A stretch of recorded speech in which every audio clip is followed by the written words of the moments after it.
Welcome to the Greatest Story Podcast with your hosts, Zac and Josh, and today with our guest star, Lydia! Hey, that was good. We are here to discuss and react to some of the greatest stories ever told. We will look at books, movies, video games, and today, ballet, and all forms of storytelling to figure out what makes a good story and what are some of the greatest stories. Well done, Josh. Hey, thanks, man. You want to introduce our guest? Sure. This is Lydia. Lydia is a music teacher, a violinist, a grad student at BGSU studying music education, and has been on the show not once, but now twice. That's right. Yeah, you can go back to the episode on Pride and Prejudice to hear Lydia the first time. You gonna cold turkey guess which episode it is? I think it's 1 Season 1. I was thinking 7. Or is it 8? I'm going to go 7. I'll go 8 then. Okay, cool. Today we're not only going to use the Greatest Story Podcast rubric, which you can find on patreon.com, but we're also going to have Lydia help us specifically explore how Tchaikovsky's score in The Sleeping Beauty is more than just a ballet accompaniment. It is integral to the storytelling, character development, and thematic depth of the work. So today we're talking about The Sleeping Beauty ballet with an emphasis on Tchaikovsky's score. Is that the proper way to say Tchaikovsky? Tchaikovsky. Do not say the T. Chai. It's Russian. Come on. Chai. Chai tea, Yeah. chai, cough, Yeah. like coughing, Tchaikovsky. That was good. Because Tchaikovsky. If you Yes. drink chai while It might make skiing, you cough. you'll cough. Yeah. That was good. Tchaikovsky. Now I need to know how to say Dvorak. Dvorak? Dvorak. That's the, yeah, Dvorak. Oh, I did it right. But that was pretty close. Oh, Yeah, okay. good job. All right. Yeah. Well, Lydia, can you provide a brief overview of the ballet's history? Absolutely. So, The Sleeping Beauty Ballet premiered in 1890 in St. Petersburg, Russia, and it has a prologue and 3 acts. The original scenario of the story was written by Ivan Alexandrovich Savalevsky, I think I said that right, who is the director of the Imperial Theaters of Russia at the time, and he based the story on Charles Perrault's 1697, I'm not going to attempt to say this in French, but it's basically The Sleeping Beauty in the Wood. And it's similar to the Sleeping Beauty story that you are all familiar with today, but it has some key differences, and we'll talk about that later. So he was the story master, and then the choreographer was Marius Petipa. He was the ballet master of the Imperial Ballet. He became very famous. This was like his biggest ballet, and then from now on, he became just the master of ballet in Russia. And then the music was written by Peter Ilyich Tchaikovsky in 1889, and this was kind of the height of his career. So if you don't know who Tchaikovsky is, he is a Romantic era composer who was the first Russian composer whose music would really make a lasting impression globally. He wrote some of the most popular concert and theatrical music in the Western classical genre, including the 1812 Overture, the Romeo and Juliet Fantasy Overture. His violin and piano concertos are very famous, but perhaps his most famous works of all are his ballets. You are probably familiar with Swan Lake and The Nutcracker, especially at this time of year, but also The Sleeping Beauty is one of his most claims to fame. So we often think of these ballets as belonging to Tchaikovsky, even though he did not write the story and the choreography, but we call them Tchaikovsky's Sleeping Beauty, Tchaikovsky's Nutcracker. And why is that? Well, I think it's because the music is so powerful and so integral to the storytelling and the dancing of the ballet. So Tchaikovsky's music is significant in setting the stage for what is called the Golden Age of Ballet. And it influenced composers and inspired films, and probably the biggest inspiration was Walt Disney's 1959 Sleeping Beauty. And did you know that Walt Disney's adaptation actually used several selections from Tchaikovsky's score? No, I did not know that. But when you were researching this episode, Oh, I did? What? you said you listened to it, I did listen to the ballet. and you realized... Oh, that it is. Yeah, Yes, it is exactly, used. exactly. Okay. Yeah. I was like, wait. Yeah, so, Disney basically, there's a composer, I don't remember his name, there's a composer of the movie music, but several selections are basically copy and pasted from Tchaikovsky. So we're going to play a couple of those for you, a couple excerpts, and see if you recognize them. So let's start with the first one.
So that was Once Upon a Dream. That's the famous Sleeping Beauty waltz that Aurora sings, and she dances with the prince. And so that's very famous. Everybody pretty much recognizes that. I know you. Stop. Okay, you're done. But let's play another one.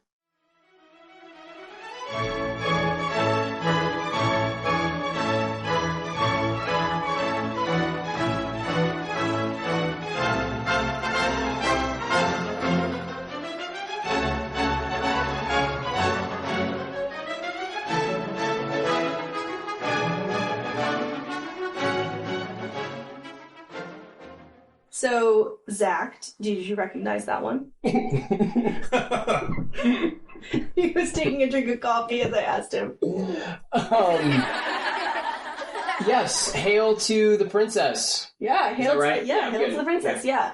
So that's going to be King Florestan's entrance. We're going to talk about that later, but that is the Hail to the Princess Aurora that's played at the beginning of the movie. It's probably my third favorite from all of the, I think I like the one with Maleficent slash who you'll get to, the non-Maleficent person. And then maybe Once Upon a Dream.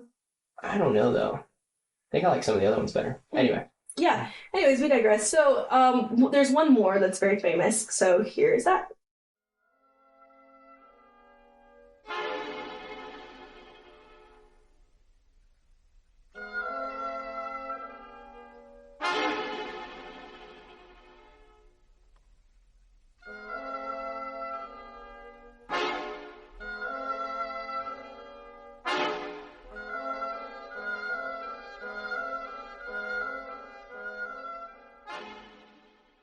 All right, Josh, what was it? Was it the Puss in Boots theme from Shrek? You nailed it. Wow, Josh, you're so good. I am just that Your good. musical prowess knows no bounds, you handsome devil, you. I've been called many things, but a prodigy is not one of them. So if anybody's confused, that is not the Puss in Boots theme for Shrek. It's the theme. It's Maleficent's theme in the movie. But in the ballet, it is used for Puss in Boots and the White Cat dance. So it's actually not Maleficent's theme at all in the ballet. It's only the Maleficent theme in the movie. So that was a change that they made. So do we get A? Personally, I think Maleficent's theme in the ballet is way better and scarier. But yeah, very interesting. Wait, you think Maleficent's theme in the ballet is scarier than the Puss in Boots? Oh, for sure. I mean, the Puss in Boots theme is it's kind of like conniving and like a little sinister. It's a cat. Like, they're cats.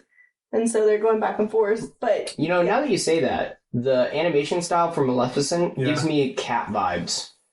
Like if Maleficent was a cat. Sure. Like a very cat-like human. What is it? Is it because it's similar to the Aristocrats animation? It's the same animation style, I think. Those were filmed around the same time.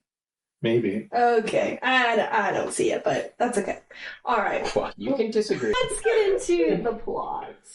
All right. Let's get into the plot. Lydia, what are the events of this story? Yeah, so before I get into the ballet, really quickly wanted to just summarize Perrault's story. So remember, that's the French guy that this story originates from. So Perrault, it's very similar to Disney's Sleeping Beauty that you're all familiar with, but there's a few key changes that the Russian ballet masters changed. I'm very glad they did so.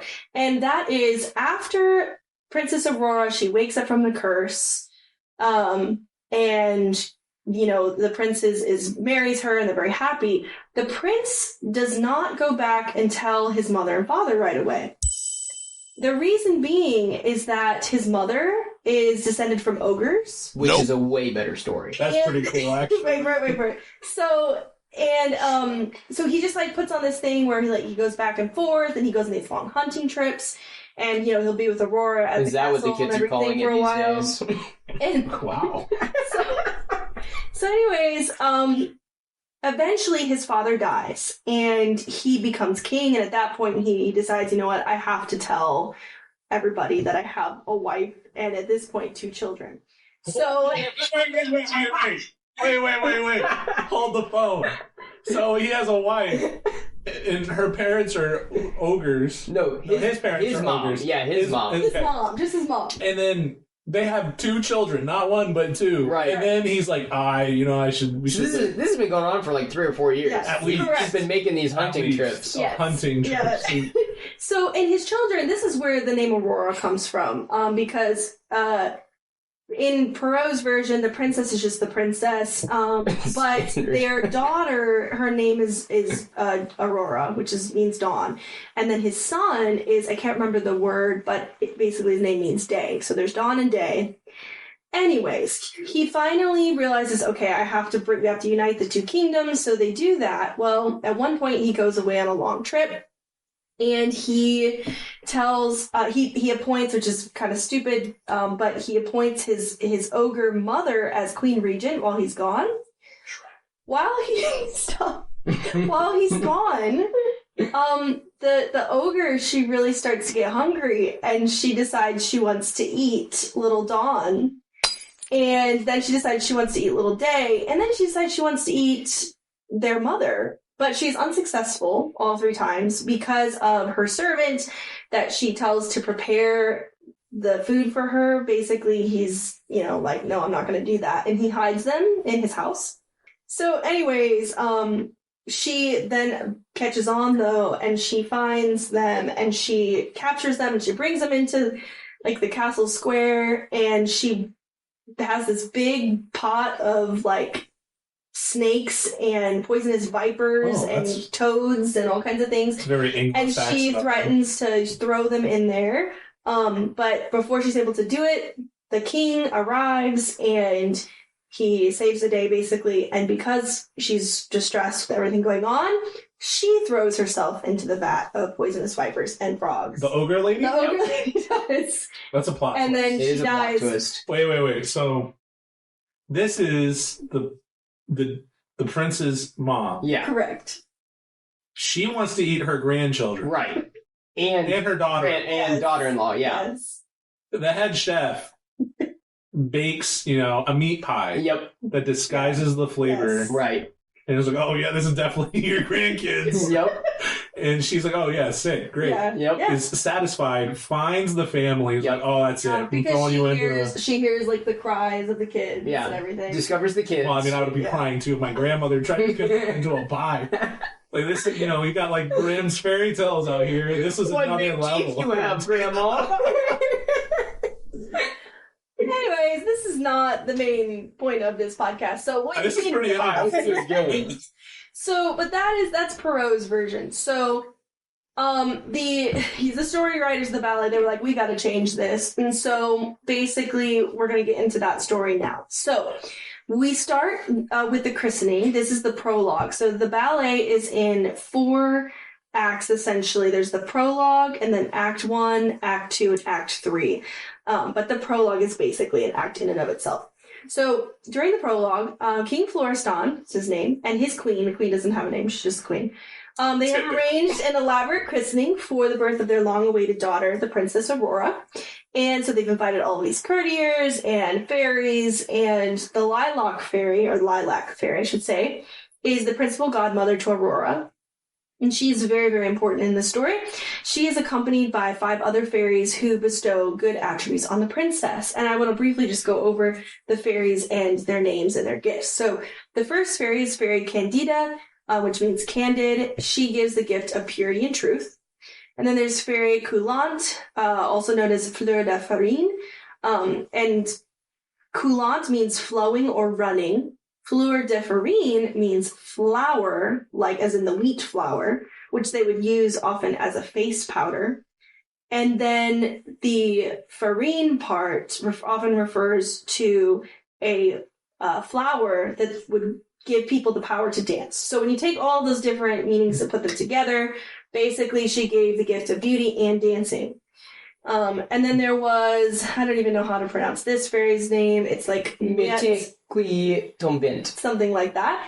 It means falling breadcrumbs. She gives the gift of fertility because there was an old Russian tradition that spreading breadcrumbs on a girl's cradle will ensure she's able to produce children. That makes sense to me. Yeah. Checks out. Then there's the canary qui chante, which means canary that sings, and she obviously gives the gift of song. Was she in a coal mine, though? What? Because a canary in a coal mine? Oh, stop. Then there's the... That was his fault, not mine. Yeah. Then there's the fairy Violente, meaning violent, and she gives the gift of power and the ability to command. And wielding swords. Maybe. So, lastly, we have the lilac fairy that we've already mentioned. And you might think of a lilac, that's just a flower, like what does that mean? Well, in Russian folklore, lilacs represent wisdom, and they often would place lilacs over a baby's cradle as a blessing for wisdom. So she represents wisdom. However, before she's able to bless the child, Caraboss enters the room. Carabast. No, stop. And Caraboss, the powerful evil fairy, she arrives in a chariot drawn by rats. Nice. Which is really sick. I saw... Nothing says power Like rats. like rats drawing a carrot. Now, not all ballet interpretations have her with the rats. Like, there's some that show her just with her little evil minions, but I think the rats are really cool. So there's different interpretations of that. Aren't the bad guys in the Nutcracker also rats? Yes. Mm-hmm. Is there a link? Could be. Tchaikovsky. Yep, good work, Josh. I think probably it has to do with like Russian folklore or something. Yeah, that makes sense. Okay, cool. So, anyways, she is not happy. So, the Caraboss is a very important figure. You're going to hear a lot about her. So, Caraboss... Why is she not happy? Well, I'm going to get into that. But I was just going to say, if for those of you who are probably already figured out by now, Caraboss is the equivalent to Maleficent. So... but anyway, she is not happy because the master of ceremonies, Catalabute, something like that, he checks his guest list and to his horror realizes that he somehow neglected to invite Caraboss. Oh. So the king and queen, they are begging her, please do not hold us responsible for Catalabute's mistake. And Catalabute is throwing himself at her feet and he's begging for forgiveness, and in return, she makes fun of him and pulls tufts of hair out of his head and starts beating him with her cane. As sensible, people do when they're not invited to a party. Yep. And that's not enough. She proceeds to curse the baby. She says, Aurora, you will grow up to be a beautiful princess, but at the age of 16, you will prick your finger on a spindle and die. No, I believe it's and die. So so things are pretty dire, but to Caraboss's dismay, Fairy Lilac intervenes, and she ensures that Aurora will not die, but will instead fall into a deep sleep. After 100 years, a handsome prince will find her and awaken her with a kiss. So they give the time stamp on here? Mm-hmm. That's Got interesting. An ETA. Yeah, that's interesting. Yeah. Start the clock. They will marry and live happily ever after. So yeah, essentially the punishment, she can't It's like twisting. She can't fix it. She can't fully fix it, but she can adapt it. Adapt it, correct. And so, obviously the king and queen are very sad, but they're like, well, it's better nothing. But the king, he bans the use of all spindles in the kingdom. Ruining the clothing industry forever. He does not burn them, though, like in the... Oh, that's interesting. He just says you can't use them. But fashion will never come back. That's right. So then we go into Act 1, which is called The Spell. So we start, it's 16 years later, Aurora has turned 16, and Catalabute, he is supervising... This guy's still around? Yeah! Dude, they need to fire him. Oh my goodness. He's supervising preparations for her birthday party when he sees a group of village women knitting with, guess what? Spindles! Yes. In front of the castle. I thought they were outlawed. While he's threatening them... In front of the castle? Yeah. Dude, that's so brazen. That's some passive persistence. Yeah. So he threatens them because the punishment was, I'm pretty sure, it was like either death or imprisonment if you're caught. That's so steep. He was, he's like, I'm not messing up again. I'm seeing this and I'm taking care of it. Well, the king and queen arrive, accompanied by 4 princes who are Princess Aurora's suitors. It's The Bachelor. And after, much begging for forgiveness, the king grants the women mercy. I think the queen had a role in this, and she's like, oh, these poor women, they didn't know what they were doing. And the villagers rejoice. And so fast forward to the party, Aurora's 16th birthday party.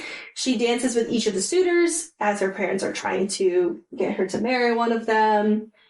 And while she's dancing, she's trying to impress these suitors. She notices an old woman in the crowd holding, guess what? An apple. Wrong story. Dang. A spindle. And Aurora takes the spindle from the woman foolishly and begins dancing with it flirtatiously for the suitors. I don't know why she thought... Wait, pause. Time out. So... Haven't you ever heard of the flirtatious spindle dance? No, I'm not. Also, did her parents tell her, like, hey, by the way, when you're a baby... You were cursed? You're not cursed. And they said, you touch that spindle, you're going to sleep. I don't think so. Like, if it was my child, I feel like I would have, like, pictures. Is this like... This is a spindle. Don't touch this. Is it like Finding Nemo, where like Nemo goes and touches the boat? He touches the butt. Yeah. Well, what we're going to talk about later is that, if you remember, she wasn't able to be blessed with wisdom because she was interrupted by Caraboss. And so she's perpetually a teenager. She has a lot of foolishness. Anyways, so she is dancing with the spindle, and of course she pricks her finger on it, and the dance ends abruptly. She collapses unconscious, and the king and queen rush to her side. The old woman throws off her cloak, and surprise, surprise, she is really... Is it really Caraboss? Caraboss. Oh, whoa, shoot. That actually was a surprise. I did not see that coming. Why not? I thought it was just a random old lady. I read the notes. That is true in the original story, in Perot's story. It's just a random old woman who's very innocent. See, I was familiar with so, and in the timeline, where it diverges and there's the ogre one, it's just an old lady. It's just an old lady. Correct. Yeah. But in the Russian one, the one we're talking about, it's the antagonist, which, so you're like correcting her. Kind of. And I like this one better. She roars with, laughter, and she's so happy that her curse succeeded. And then she disappears in a cloud of smoke before the princes can get her. They try to get her. Well, the Lilac Fairy, she is there, and she assures the parents, she's like, remember, like, it's going to be okay. And so she puts everyone under a sleeping spell. So not just Aurora, but the whole castle. And she also grows an impenetrable forest around the castle to keep anyone from entering. That is so interesting, because that's what Maleficent does at the end of the Disney one. She creates the thorn to block the path, but it's like a way of preventing people from getting to her. Yeah. But Lilac is doing it to protect. Yeah. Mm-hmm. I guess it's so that way nobody wakes anyone up. Yeah. Mm-hmm. That's so kind of her. It is. Well, I mean, I don't... Well, remember, it's for 100 years. I know. She can't be woken up until 100 years. So she's putting everyone to sleep. See each other. Yeah, she wants everyone to be together. Because if, it's like... somebody could go in there and... Matthew McConaughey, Interstellar. Oh, yeah, where he has to grow up. And then, he's his grown-up daughter. Yeah. They're trying to stop that. Yep. Well, the reverse, right? I guess. But yeah. So then we move on to Act 2, the Vision. So there are there are 3 scenes in this act, because this act is very much like it's like the whole story is a fairy tale, so it's not real life. But in this act especially, it's very much like kind of blurring the lines between, like, is this a dream or not? So, scene 1... Is this supposed to be reminiscent of, like, Shakespeare's Midsummer's Night? Ooh. Actually, I think it would be the reverse. I think... What's the time frame on this? This is past. This is with Russia. Okay. Yeah. So, maybe. Yeah, anyways. Just thinking about forests. I'm not sure. I'll have to think about that more. That sounds like... Anyway. Yeah. So, the first scene is called The Hunt. 100 years have passed, and there is a new prince. His name is Prince Desiree. And it means desired, like desired one. It's like a cologne name. Yeah. It's like a cologne name. Desiree. His party, they're hunting in the forest, and he enters a clearing with his companions, and there's this whole dance. They're trying to amuse themselves. They shoot bows and arrows. They're playing games. They're childhood. He's young. He's just... It's a bachelor party. It's a bachelor party. The prince is told that a bear has been trapped in a thicket, and so all his hunter friends are like, let's go after it. But he's feeling tired, and he just says, go on without me. I'm just going to stay here. Probably this dude's like, I'm not going to go fight a bear. But it's stuck, which is unsportsmanlike. That's right. It is. So... Then we go to scene 2, which is called The Vision. And just as the party has gone, the Lilac Fairy who also is the princess godmother, we find out. Wait a That's second. convenient. She appears in the wood, and the fairy asks the prince whether he has loved any of the royal women in the court, and he sadly reveals he has not. He doesn't Only love one. any of them. So the fairy tells him of this beautiful and enchanting Aurora. She waves her staff, and not a wand, interestingly enough, but a staff. Staffs are weak. I'm sure it's a wand in some adaptations. She reveals the princess asleep in the castle, so he starts to see this like vision of the princess. And she waves her staff again, and Aurora disappears. And this is where he starts to get into this dreamlike state where he's kind of in an entrancement. He starts pursuing her, and each time Aurora evades him, and he tries to embrace her, she slips away, and then finally she disappears. Basically, this is your whole, like, love at first sight. He falls madly in love with her, and he begs the lilac fairy, like, on his hands and knees. He's like, please take me to this castle. I have to find her. And so she's like, okay, let's go. So that goes, it takes us to scene 3, which is called The Awakening. And Prince Desiree and the lilac fairy, they enter the castle chamber. He sees all, the courtiers and the queen and king, and he tries to wake them up, but they won't wake up. And then finally he finds Aurora, and he's sleeping, and he rushes to her, and he kisses her, and true love's kiss, the spell is broken. Yeah, he only saw a dream version Right. of her. But apparently, dream was reality because, it's worked out. checked out. Yeah. Yeah, that's how it works. Yep. Yeah. So, Everybody needs a fairy godmother. Yeah. Who's also, it's literally his godmother. Yeah, you said Yeah, it fairy. is. Yeah. So Princess Aurora awakens, and then when she awakens, the rest of the court awakens. The prince implores the king to let him marry the princess, and he very happily agrees. And Makes he's sense. like, yeah, you saved our daughter, saved us, so... You've saved our lives. We're eternally grateful. The big Toy Story was going to make a guest appearance. So the king, they get married, and that takes us to Act 3. This is the final act, and this is the wedding. The entire act is basically just the wedding. This is very reminiscent, if you guys are familiar with the Nutcracker. Wait a second. You know that the Sorry. second half of the Nutcracker is all of the different dances. Yeah. Yep. The Sugar Plum Fairy. Yep. Yeah. So this features a bunch of guests that show up to the wedding and dance, and they dance, and Such there's as? a lot of dancing. Such Who are these as- guests? There are many fairy tale characters such as Puss in Boots, What is going on? Red Riding Hood, Is this all the same universe? Cinderella, Hey, this Yep. is quite the multiverse. They're This is awesome. I love this story. Perrault's characters. Charles Perrault. They're all friends. Hop on My Thumb. Who is Princess Hop on My Thumb? That is, I don't know who that is. And the Bluebird. Okay, so we have all of these wonderful characters. They present their stories as gifts to the royal couple, and there's all these elaborate dances. And then we have the fairies. Now, instead of the fairies from the christening who bestow their attributes, there are actually 4 new fairies, called the Wait, jewel what? fairies. There's the gold fairy, the silver fairy, the sapphire fairy, and the diamond fairy. There's also the lilac fairy, of course. She has her special entrance song. And in some variations, even Caraboss is invited as in the spirit of forgiveness and celebration. Now, what's interesting, though, is the Wait, Caraboss theme, like the musically, does not show up at all in the third act. So Okay. that's just like a ballet, that's just a choice of the ballet. Decision. Yeah, that they make. To, I kind of like it because isn't Calabute still around? he's not actually mentioned, but Oh, maybe. Maybe they didn't put Probably him to is. sleep. Maybe. He just walked around for Oh no, that's terrible! Like, you're officially fired. Everybody but you. Good luck living for 100 years. That's terrible. So anyways, after the guests have paid their respects, then Aurora and Desiree, they dance this grand pas de deux, and Can you it's repeat just that? beautiful. A grand. Pas de deux.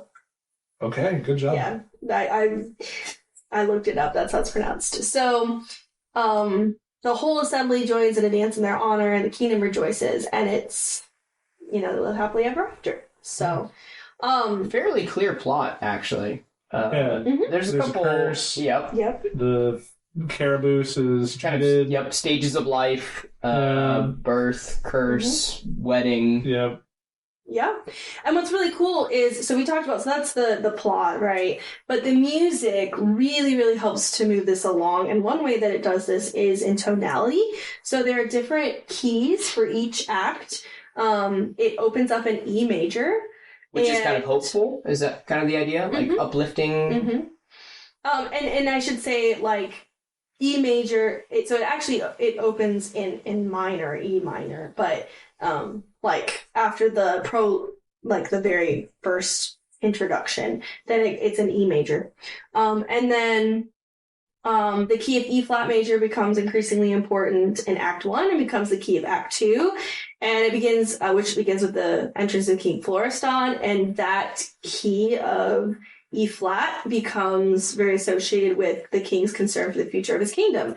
And you hear that key during, like, the birthday courtship ceremony, which the king is erased. You hear it when Desiree resolves to find Aurora, and at the end of Act 2 when Aurora and Desiree are married. And that's kind of like the wish of the king to find a husband for Aurora is finally fulfilled. So it's something that just listening to it for the first time, you're not going to pick up on. But if you were like to look at the musical score, you'd be like, wait, like I see a pattern here. And another thing that's interesting is in Act 1, after Aurora is pricked by the spindle, the melody that is played there is derived from an earlier theme that's played when Florestan forgives the knitters, right? Mm-hmm. And so I think that's kind of foreshadowing Aurora's terrible outcome. And that's just one example. And maybe forgiving Caraboss at the end. Oh, that could be some of the hints. Spindles and old ladies. I don't know. Could be. But the music doesn't really show Caraboss any forgiveness of we're talking about. It's more of like it's more like foreshadowing. Foreshadowing. So, but anyway, so those are just a couple examples of how the music kind of helps. I mean, we're gonna get into this with the characters, but there's motifs for each characters that you hear. Nice. Oh, that's so and so's theme, and I really think like. Just reading the story on its own, like it's an interesting story, but without the music and the dancing, it's not as great of a story. It's not as compelling. Yeah. So we're going to get into that with... engaging and relatable characters. Yeah, so Princess Aurora, let's start with her. She is kind of, can be argued as more of a passive character, but she is still very relatable because she really stands for innocence and purity, which we all, in our childhood, we've experienced that. And she also represents kind of naivete and foolishness. And even though we haven't all been cursed by Caraboss. No, speak for yourself. I also did not have a bunch of fairies come and give me stuff and attributes when I was born. But I'm still waiting for the gold, diamond, where are those sapphire fairies? But we've all done things impulsively that we can kind of look back on and wonder, why did we do that? So I think, sometimes when we look at the story of Aurora, we might just be like, why in the world would she do that? That's so stupid. But like dance flirtatiously with a spindle. There's a lot of questions. That's my episode title. Dance flirtatiously with a spindle. But anyways, so baby got there's spindle. Also the transition from childhood to adulthood. We all can identify with that moment where we kind of wake up to reality that life is maybe not all we thought it was, and so that's very relatable. So how does the music portray Aurora and help to make her an engaging and compelling character? Well, let's first listen to her main theme.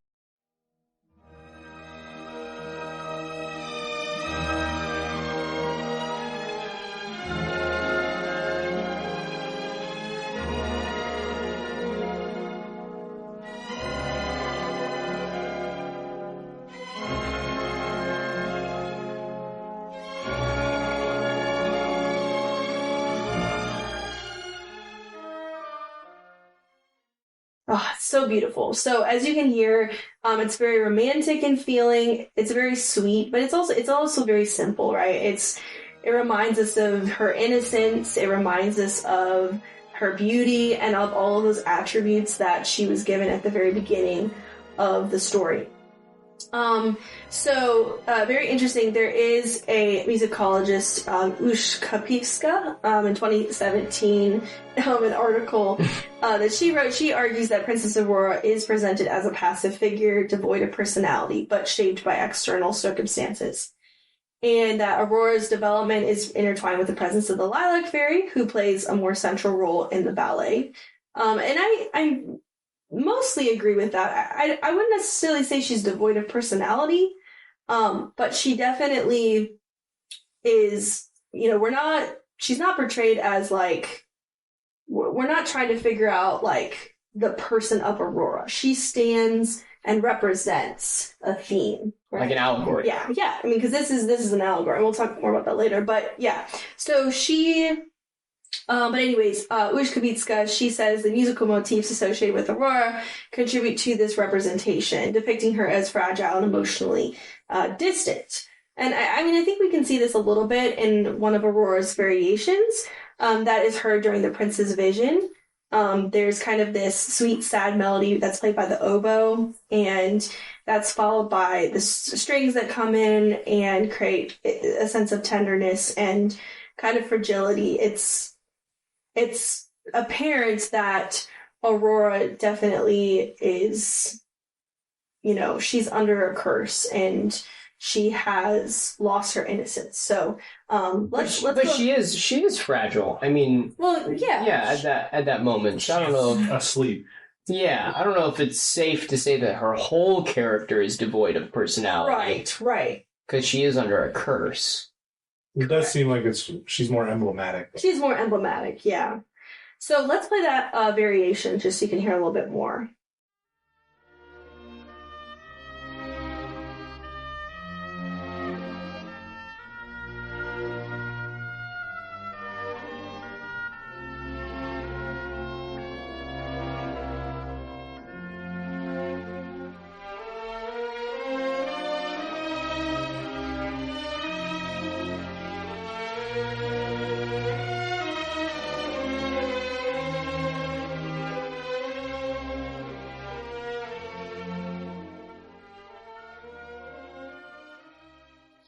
So that just shows a little bit more of how Aurora is represented in the music.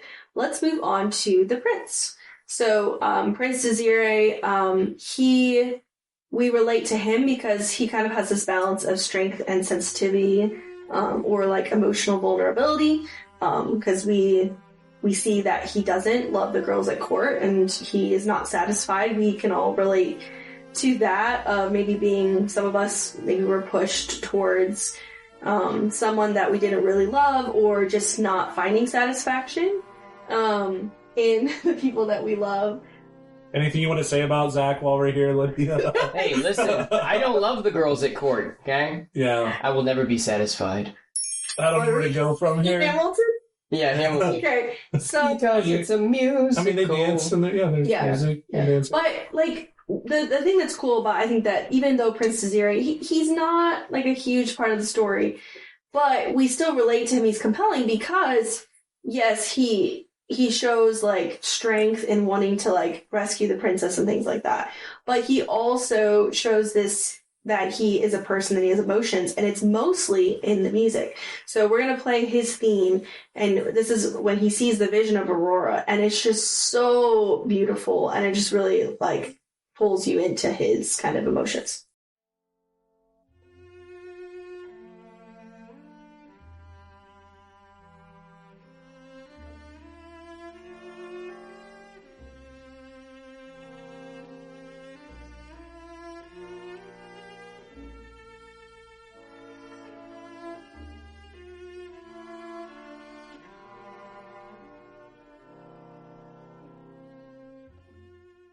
So as you just heard, you can tell that the theme is full of emotion and tenderness, and I think this theme is really what starts to make us believe that this is true love. Because we know love at first sight. That's not really that realistic. We often enjoy that trope in stories, but it's really not.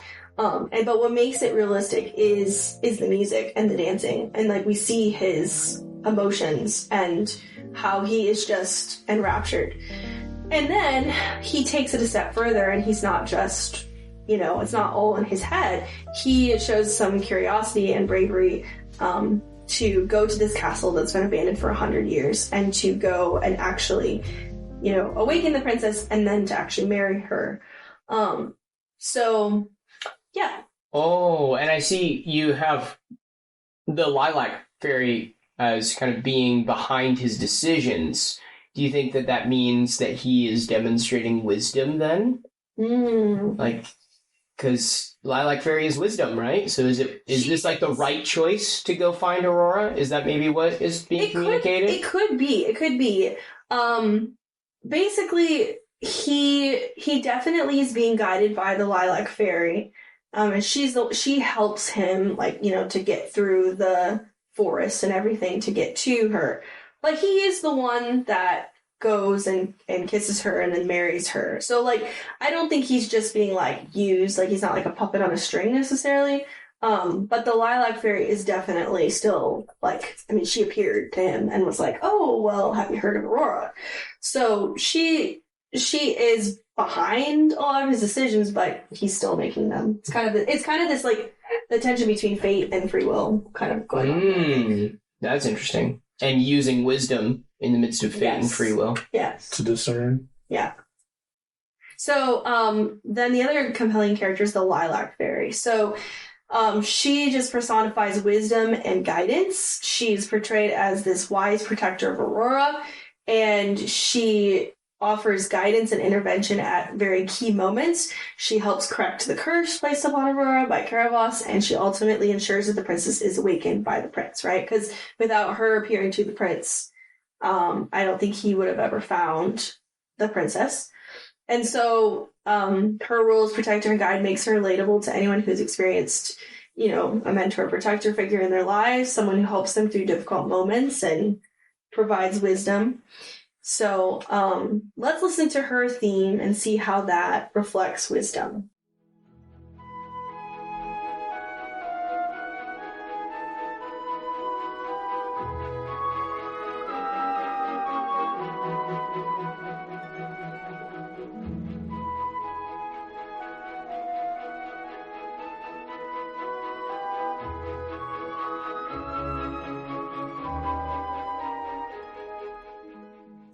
So, her theme is so beautiful. You can hear the harp glissandos, and that instantly just makes it feel kind of magical. And she's got the rich melodic line played by the strings. It's in a major key, and it gives us hope and these visions of grandeur. And then it's followed by the triumphant brass coming in. She's definitely full of good things, right? So, and the other thing that's worth noting is that rhythmically, there's these eighth note, or I think there might be 16th notes actually, in the background, but the right. So that gives us a sense of stability, whereas Caravos's theme that we're going to hear is marked very by chaotic rhythm. Like, it's not a consistent rhythm throughout. Whereas hers is very stable, and it makes sense.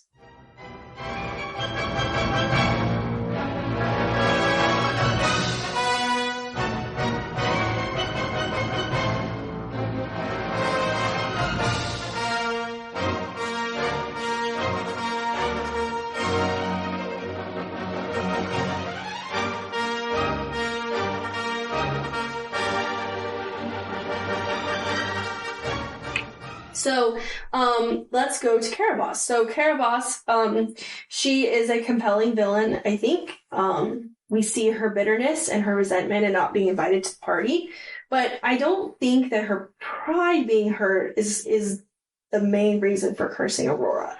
The theme, like, from her music and just, like, the darkness surrounding her and the fact that she comes in this chariot with rats and everything. Like, I think it shows that she is powerful and she's evil and she's looking for ways to spread that hate and death. And she takes advantage of this opportunity of not getting invited to the party to curse the princess, right? Because any normal person is not just going to be like, oh, I'm going to literally cause somebody to die because I wasn't invited to a party, right? Well, I mean, if I'm the president of the association and you're throwing the party without me, that's... What association are you president? Yeah, I can't. The storytelling. Oh, throwing out your MBA. But basically, she's reckless. She's foolish. So she's the opposite of the Lilac Fairy, who is very gracious and wise. So let's listen to her musical theme.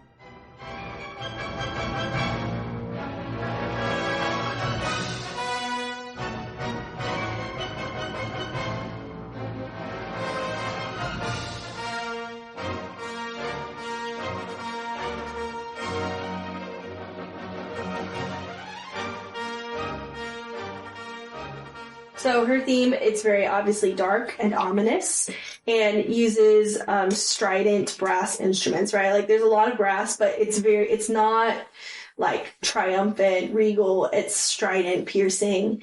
And then you have like low brass and low strings, the cellos and basses combined with the bass drum that create this sense of foreboding and evil. It's set in a minor key. There's a lot of dissonance and rhythmic intensity that reflects malicious intent. And so it's much more chaotic than the Lilac Fairy's theme. Gotta love that dissonance. Chaos.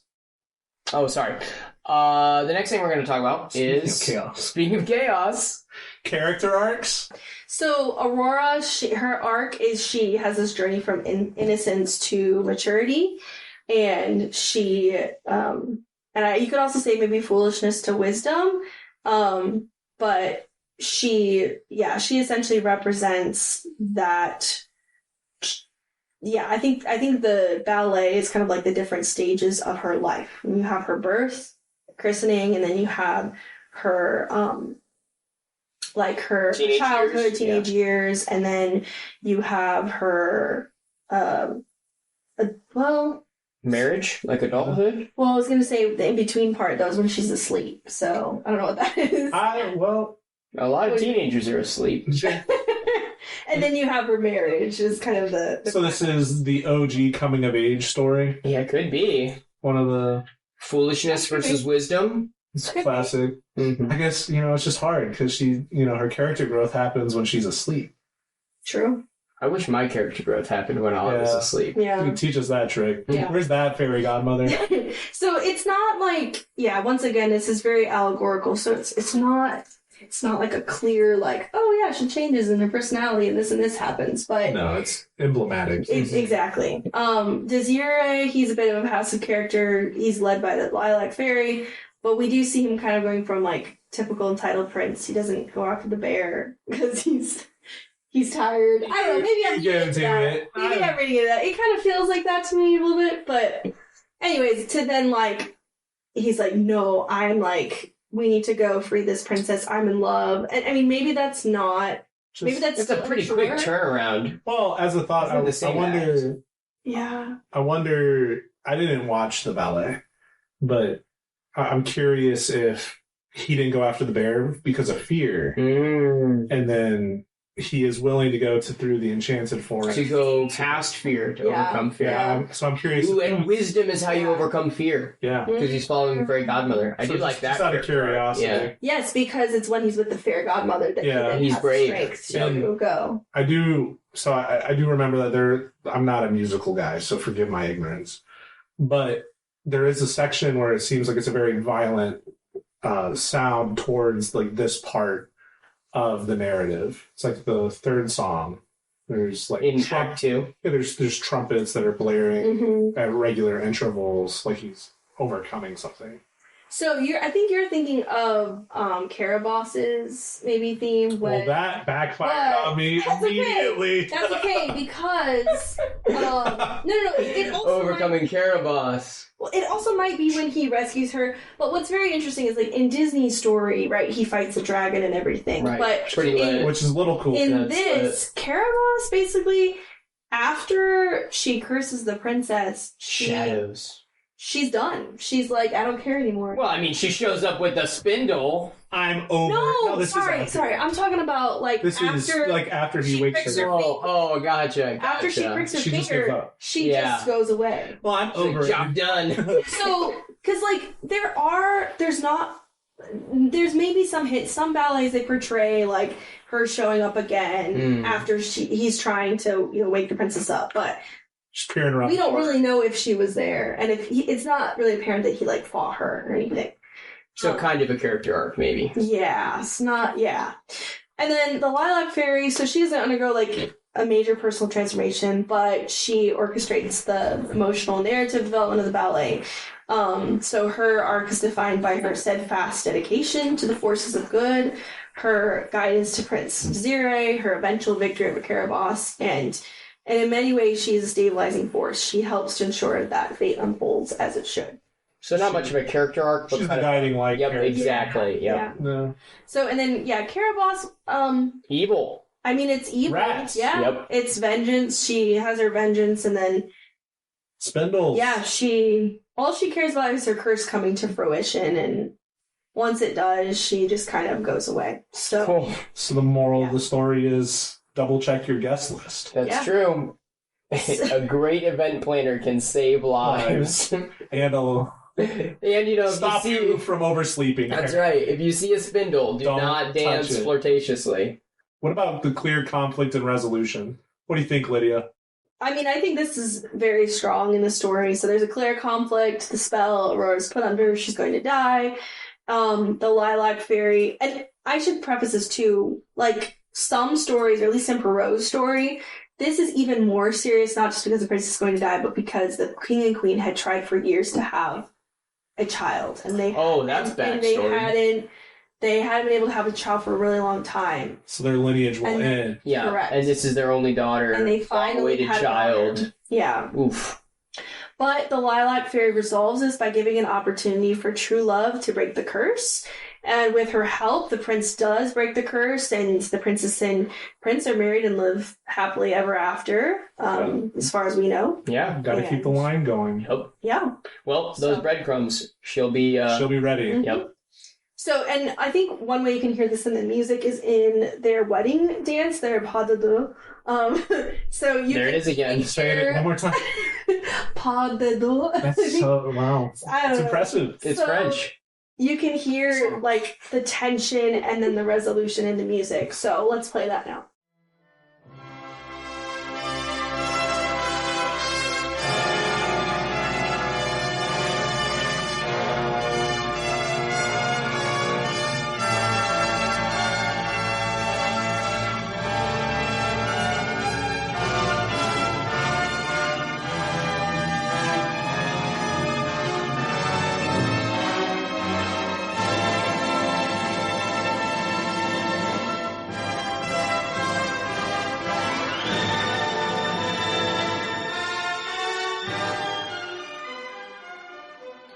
So yeah, it's so beautiful. But yeah, we got to move on. So let's go to the next section. Okay. We're going to talk about clear ethical lessons. So it is allegory. So this should be somewhat good, I hope. So there are a lot of different lessons that can be taken away from this story. It's hard to come away with one lesson per se. So that's okay. Many stories have multiples. Yeah. So the first thing is like here it is. I'm looking at my notes now. The life cycle was reflected in each section of the ballet. So it's infancy, youth, love. So the vision when when she's asleep, that's supposed to reflect love, and then marriage. That makes sense. I don't know. But then there's also, that was not as compelling, but there's themes of death and resurrection, which I think we can definitely see. So Spindle, that's a recurring theme, and it represents death. Oh, And spinning is a common theme in mythology. Yeah, so the three fates in Greek, there's spinners. One spins the thread of life, one measures it, the third cuts it. And Caraboss is kind of linking herself to, is it Atropos? Like Atropos. Yeah. By attempting to cut Aurora's life short. So that could symbol the death of innocence or youth. Yeah. But it also could just be like the attempt at Out of death, cutting life. That's interesting. short. I think there is some death resurrection imagery here. So, and then the name Aurora means dawn, which has implications of rebirth at the same time. Yep. So Aurora goes to sleep, and when she awakens, she's in the dawn of the next stage of her life. Innocence is lost. Innocence has been lost, but good has overcome evil. And then, like, another opinion is that, this is according to Ushka Pivska in her 2017 article, she says Sleeping Beauty, quote, portrays the image of the eternal virgin awaiting her beloved in a state of lethargy. This illusion of delayed adolescence is a very familiar concept in our time. Today, more than ever, girls and women are literally obsessed with the idea of preserving their youth and beauty, contrary to the laws of nature. Waiting for a prince in this case becomes an integral part of the plot, end quote. What do you guys think about that? I mean, I think culture as a whole probably falls into that. I don't know if I would say that all girls and women are obsessed with the idea of preserving their youth and beauty, But on average, if you that look does at seem to be pretty popular with if you take in like our celebrities, media, commercials, ads, there is always like the annoying skin cream commercial about wrinkles. Yep, definitely. Yeah. Wrinkles kill, man. You gotta be careful. God forbid you show your age. Yeah, exactly. But so does that mean the ethical lesson is you should be waiting for your prince, or is that supposed to be a negative? Like the eternal virgin idea? Do you think that's a negative idea? Is what I think she's saying Pivska. Yeah, I think she's saying that's saying negative, which yeah. I think I'm more interested in the death, life, balancing fate. Yeah, because that's just one aspect of the story, right? Yeah. Right. So, yeah, I think death and life is probably if we get back into the death and life, we can kind of extend that to like the forces of good and evil and wisdom versus folly. So one thing that's very interesting about Caraboss's musical theme is it is very often followed by the Lilac Fairies theme. So like this is an introduction where you hear Caraboss and then it's followed by Lilac. This happens throughout the ballet at the end of the prologue and in Act 1. And so it's kind of like that relationship between good and evil, and it's the Lilac Fairies theme often is like overcoming Caraboss's theme.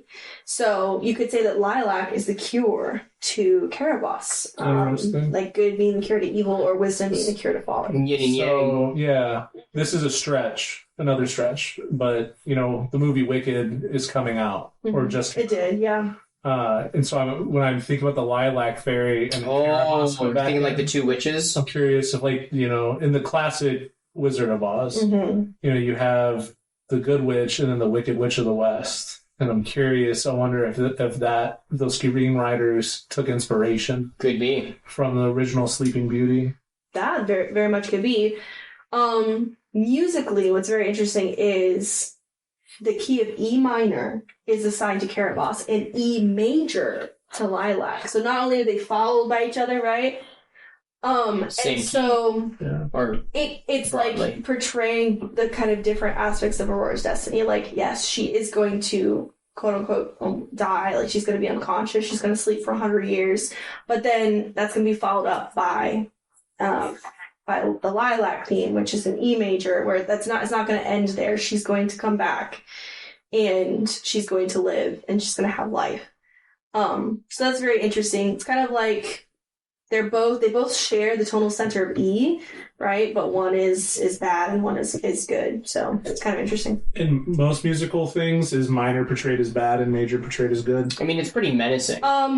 Minor is just often has, in Western culture specifically, it often is sad sounding, but it doesn't always mean that it's like evil or anything like that. Because we have a lot of songs like "God rest you merry gentlemen." That's in a minor key. It's it's pretty menacing if you think about the Grinch. Okay, stop.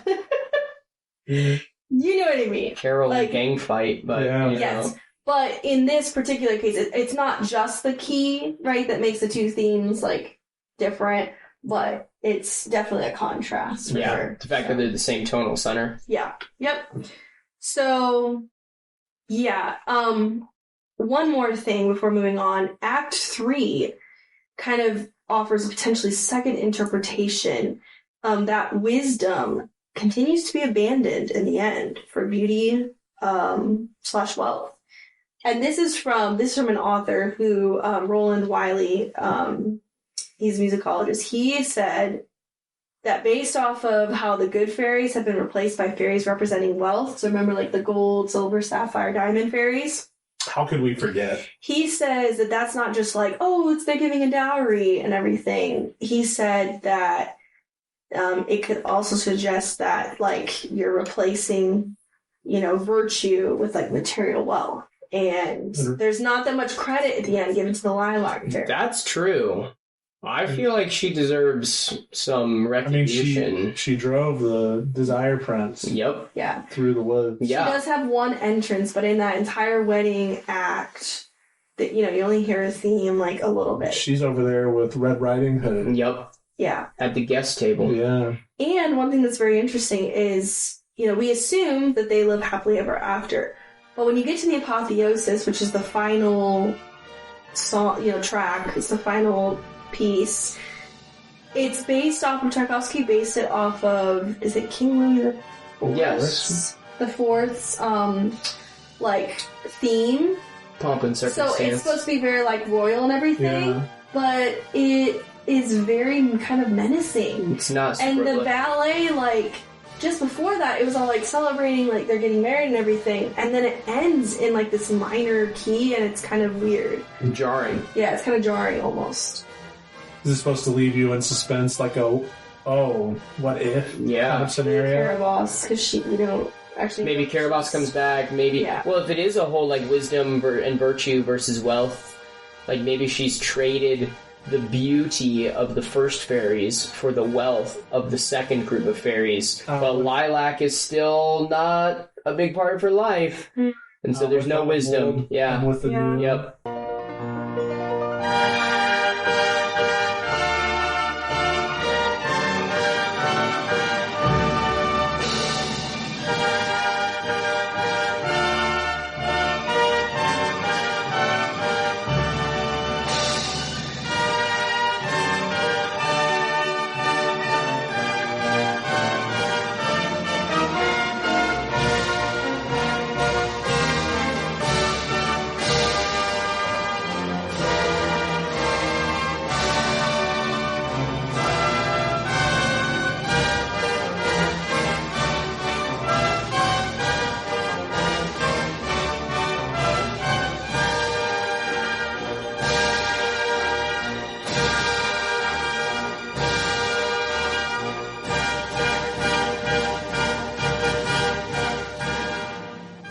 Okay. Yep. So, yeah. Pretty menacing.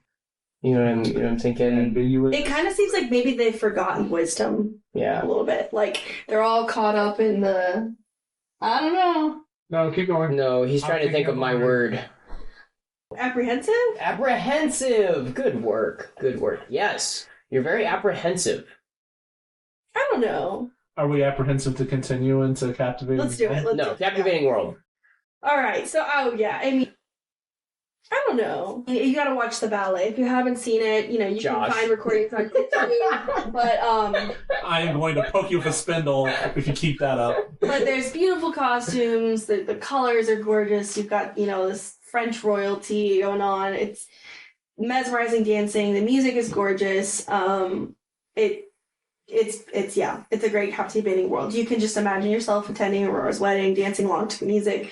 Let's go ahead and play the famous waltz, and just as you listen, just see if it brings you into the world.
Yeah, so it's gorgeous, and Tchaikovsky's use of orchestration and his brilliant motifs and the way that he keeps bringing back these different themes really helps you stay engaged, and it's very captivating.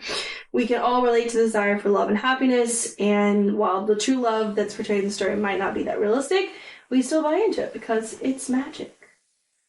Never believe it's not so. I don't think we can sample that one. Probably not. What about consistency?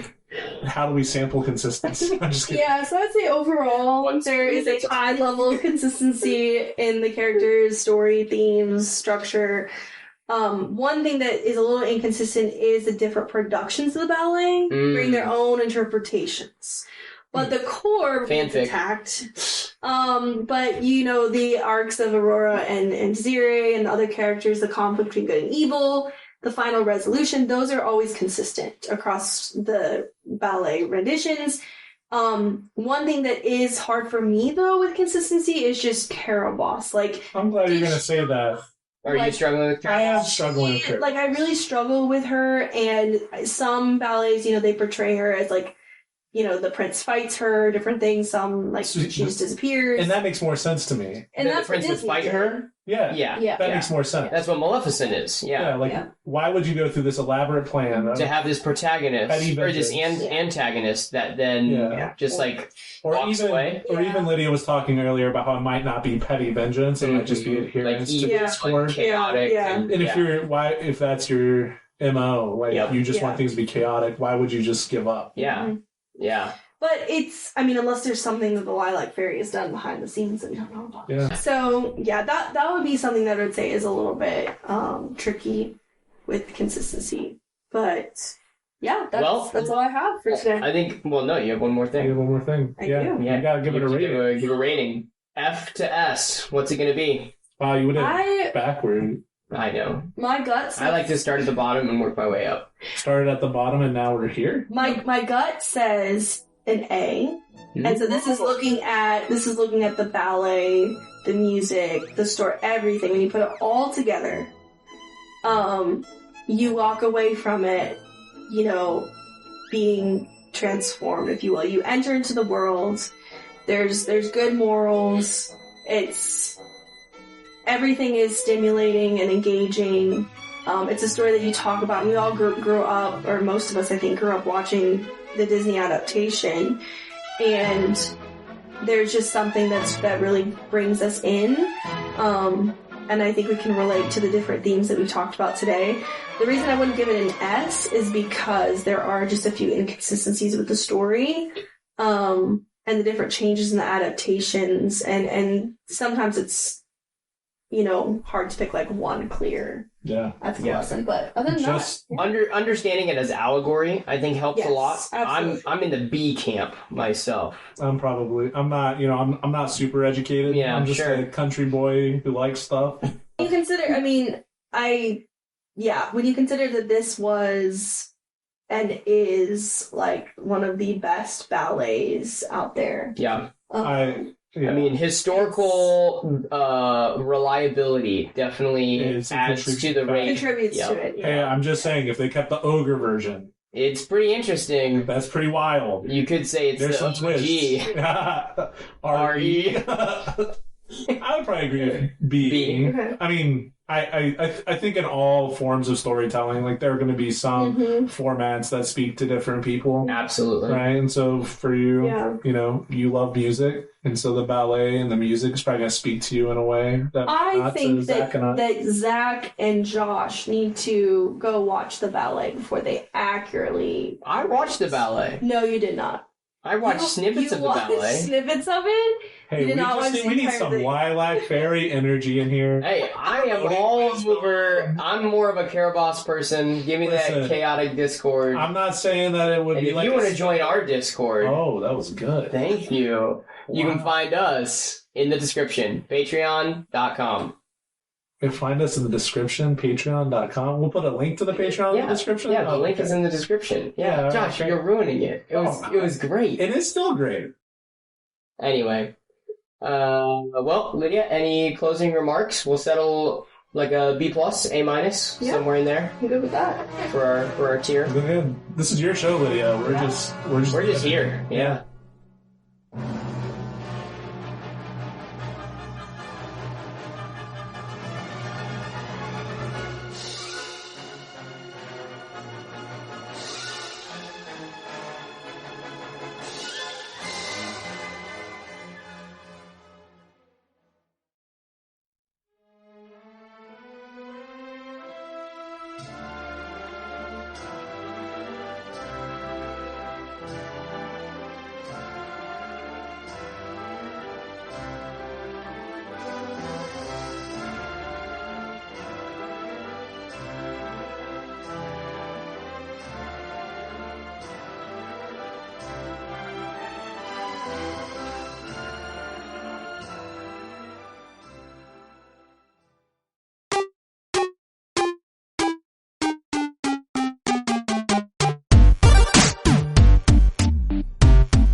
They're separate files. Okay, Correct. okay. They're If separate files. we kept it, everything will play over itself. Yes.